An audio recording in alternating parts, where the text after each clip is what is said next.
Hello beer tubers and welcome to another beer review with me, Peter, the Master of Puppets, today joined by Brett. I've had on my seats checking out some more Forager. This is the last beer we have left from Forager. I got in a trade with Josh. So let's check it out. This is The Rage. This is also the last 2020 vintage beer from them.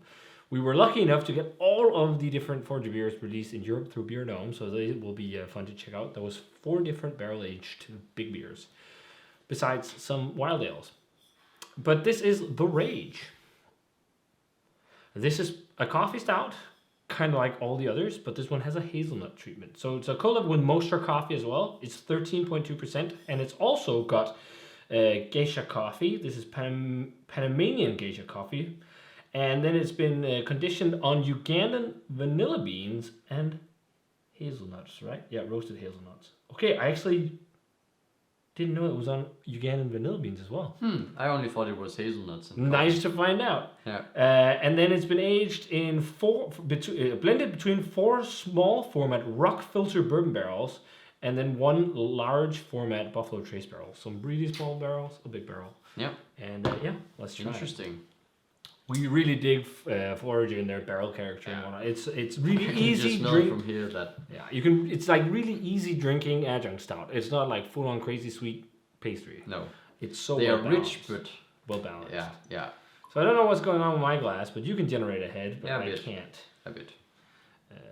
But it's probably because of hazelnuts. But it's a pitch black color. Yeah. The head that was there pouring out was kind of like that, like a tan, roasty looking one. You see some nice curtains on the glass. Let's check out the aroma. Oh man, really brownie batter, bourbon, fudgy craziness. Oh, this smells Again, really that good. barrel character. The barrel character in these, there's so much vanilla. But the interesting thing with the hazelnut, it's like, it smells like really natural and light. Yeah, but like chocolatey hazelnut kind of. But it's not like, the last hazelnut beer we had was Star Noche. And it's not that level. It smells almost like walnuts. Actually, I just had walnuts in a salad not too long ago. Yeah, like toasted walnuts. Yeah, And I'm then- getting loads of like beefy, almost umami vanilla. Yeah, there's a lot of vanilla. Like from, I think it's a combination of the barrel and the actual vanilla in the Yeah. beer. And also, I'm also getting quite a bit of chocolate. Yeah. Like almost not like this artificial thing, but if you did like Almost a homemade Nutella kind of thing, like dark chocolate with hazelnuts. Almost like chocolate sauce, like Odense chocolate. Yeah. I guess Hershey's chocolate syrup. In Denmark, Odense is like the best chocolate sauce. I'm almost getting vibes of that. But it has like brownie batter fudge, but maybe not so much as like a side project beer. And then big time caramelly fudgy bourbon. Lots of vanilla, lots of like, almondy vibes too. Now that I'm smelling it more, I'm getting also a bit of like a raisin leather kind of. I totally see A bit leather. of like a. Yeah, but I'm getting a bit of like a touch of like a dark fruity, not like a big thing, just like really dark, like raisin or dried raisin, or maybe really like dried black cherry. There's a bit of, I feel like there's just a kiss of acidity. Yeah, there is. So There's definitely some acidity to it. Yeah. It's nothing crazy. no, but it's in a nice way. Really fucking good. Yeah. Let's try it. Cheers. Cheers.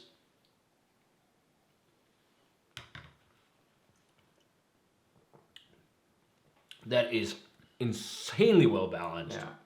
I will say, really nice coffee aftertaste. I was about to say the coffee seems to have faded a little bit, but it's definitely coming on the aftertaste. Yeah. It must have been crazy coffee for when Yeah. this was fresh. Yeah.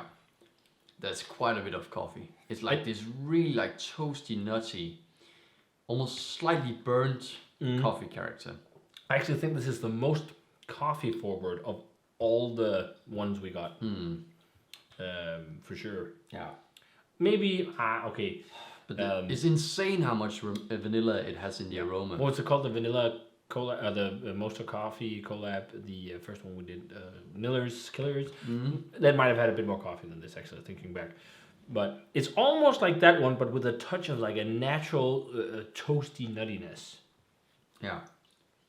It doesn't have as much vanilla flavor-wise, but I feel like it has a lot of barrel character, like barrel char, toastiness.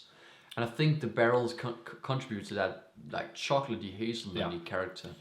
But the thing is, like with these beers, they're not sludgy thick, but they don't need it. Like so No, far, it's rich, it's but- rich, but it's so well balanced. Like it's something you can easily drink. Yeah. It's something that's, I guess, in some extent more palatable than a lot of like crazy hype stout, because it seems like a lot of the really high rated crazy hype stout nowadays, that at least when it's with adjuncts, has to be these really cloyingly thick, crazy beers. This is more like, again, what I'd call an adjunct stout, because it's just like, it's super well balanced with an awesome fudgy, charry, chocolatey barrel character. Yeah. And it's definitely chocolatey. thicker than, Well, I you know, guess it is. slightly more old school barrel aged stouts like Jackie O's or, I don't know, Fremont. Or, you know, it has more body than those, but it's not like a crazy, like, thick, oily motor oil. I think this will just really improve as it warms as well. Just swirling it around in the mouth, I'm getting and warming it in the mouth, you're getting more body and more of that like really thick brownie batter type flavor without it being over the top. It's almost like side project light in terms of like a balanced thing. I don't want to say light because it still really flavors them, but it really has a focus on really, really tasty barrel flavor. I'm also getting more leather the more it warms or sits in the glass. Like yeah, and maybe that's also from the barrel. I don't know. Could also be from the base, but actually the hazelnut is just like a soft kiss of like a natural kind of nutty. Could even be walnut flavor for me. It's not like that crazy Nutella thick, rich, intense. But I really like it. I think it's just this it really, really natural, complements the coffee actually. Toasty, nutty character that just it complements the coffee, but it also complements the chocolatey character of the base, and probably also from the barrels. Like I feel like it kind of ties everything together. I'm getting a lot of charry, toasty, ashy woodiness on the back now too. It's just really, really lovely beer. I will say the best still of all the ones we've got was Niller's Killers. That was definitely my favorite.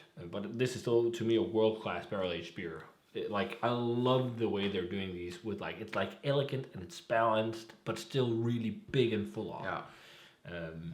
Which is awesome. And I think as it sits in the glass and warms up a bit, it's going to open up more. And you can see it has specks on the side of the glass. I don't know if that's vanilla. Probably vanilla, hazelnut, what is it? But it has a big, like, fudgy vanilla, almost like dark fruity vanilla profile. It also has almost a bit of like a soft. Now that we drank wine before this, it has almost like a soft, like tannin, barrel tannin. Could also be the nutty character. You definitely get barrel like a tannin from the oak. Yeah, it just just glides across your palate, like nothing crazy, but it's there. I think if you have bottles of this, you should drink it right now. Yeah. I don't think you should sit on it any longer. It's drinking phenomenally right now, and I don't think it will improve from aging, because I think that both the hazelnut and vanilla flavor will just like mellow out even just a tad more, and coffee for that matter. Yeah. But everything is just so well intertwined right now, which I is think awesome. so. Maybe the coffee was really intense. Like since this is lower rated than the others, maybe it was a bit out of balance, and now it seems like it's in balance. But it has a lot of vanilla in the aroma. Yeah. But the flavor is very much, I feel like it's pretty balanced between the adjuncts, the base, the barrel. I agree. I'm thinking like 96, small 97 on this one. I still think Tenzing, it's fucking delicious. It's amazing world class beer, but I still think like the Niller's Killers is the best. Yeah, I think so. Like they really seem to really work well with vanilla in general on this brewery, and therefore like the one we have with vanilla caviar of different types will be deeper understanding. Will be very interesting to try. Yeah. And those are also fresher beers. So, but yeah, world class barrel aged beers, very very tasty. So, what do you think in terms of? Yeah, 96. Yeah, but a big 96, I think, because it's strong 96, because it's really fucking good. Yeah. Awesome stuff. So if you guys had a chance to try Forager and Mushroom Coffee's The Rage, let us know what you thought of it. The presentation on this as well is amazing. Yeah, I just love their style. Yeah, it's one of my favorites. Yep. So if you guys had this one, let us know what you thought of it. Thanks a ton to Josh for the beer. And as always, remember to comment, subscribe, check out the Facebook fan page and Twitter and Instagram. Give this video a thumbs up if you enjoyed it, and ring the bell for future notifications about videos. And we're going to say cheers. Yeah. Cheers. And see you guys in the beer review.